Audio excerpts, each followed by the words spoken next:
Many people remember Erma Bombeck as the quick-witted humorist and author. Her popular newspaper columns reflected the frustrations of the suburban home life in the 60s all the way to the 90s.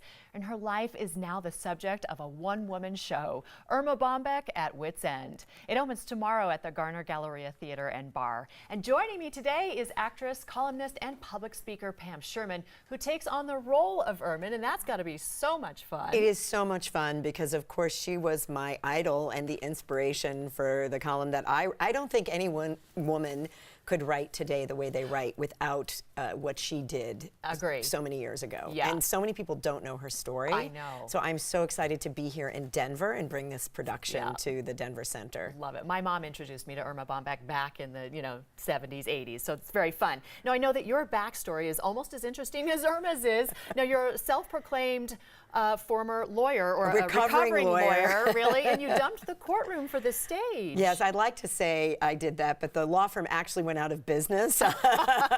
And it was in a recession a long time ago and far away. And I had always dreamed of being an actor.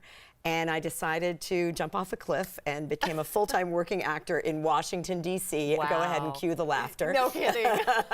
And I had a great career there for a period of time, working in film, theater, and television. And then we moved to suburban upstate New York to a cornfield and cried for about 5 years. Oh, my goodness. Which became the inspiration for my column. And isn't it weird how things happen the way they're supposed to, so that you land where you need to be? They are. It was actually great because when I landed in Rochester, New York, I realized now what's my dream going to be. I have to readjust my dream. And if you think about it, Erma was really a dreamer.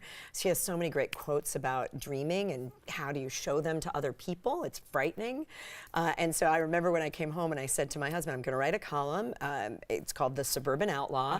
And he said, well, you never told me you dreamed about that. And I said, well, I'm adjusting my dream for real life. We're all allowed to adjust our dreams. That's right. All right, well, let's talk about the show and really what it's like to embody the likeness of Erma Bombeck. I mean, that's got to be interesting. First of all, she's very different than I am. She's from Ohio. I'm from New York.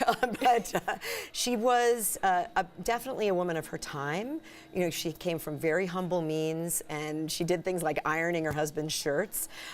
It was, for me, a great joy to get back on stage. I hadn't acted in 13 years. Oh, wow. So when I was handed the script and asked if I would do it, I opened up this envelope and I burst into tears. And I realized who she was, and her story needed to be told. And, other than learning how to be back on stage, I also had to learn how to iron like her.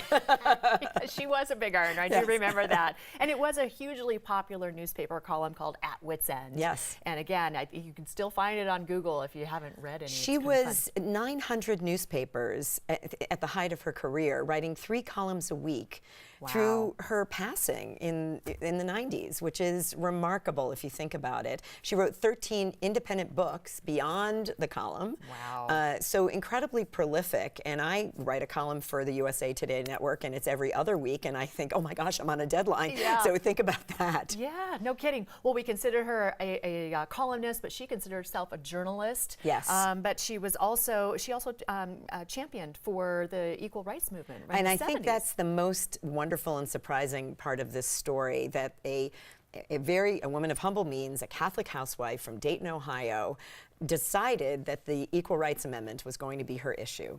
So she traveled all over America, and she worked with Gloria Steinem and Bella Abzug, such an unexpected person, because she wanted to be the champion for women who didn't typically have a voice.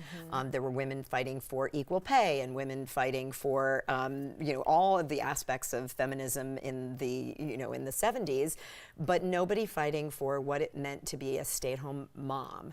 And she really championed the RAA for her audience. That's great. And her audience, hugely women, but it's for men as well. And so what do you think men will get out of the show? Well, I always tell men to come because, well, first of all, it's a short play, no intermission. You're locked in. You can drink at the Galleria. I love that. We've even added, it's selling so well. I believe, women are definitely bringing their men to the show, and we've even added a performance on September 10th on a Tuesday, fantastic. which is exciting. But a lot of men come up to me and said, my mom would cut out the column and leave it on the kitchen table for me. So I think men really get it, and there's always some guy in the front row wiping a tear at the end. He gets it, yeah. Which I love, you know. He'll never say it, but he's just going like that. It's fantastic. Well, so great to meet you, and congratulations on the role. It sounds wonderful. I'm so excited to be here, and I can't wait for all of Denver to get to know Erma Bombeck. We will get to know her. Thanks again, Pam. We'll come out to see suburban outlaw Pam Sherman in Erma Bombeck at Wits End. It opens tomorrow, September 4th through the 22nd at the Garner Galleria Theater and Bar. Call the box office for tickets. That number, 303-893-4100, or you can find them online at denvercenter.org.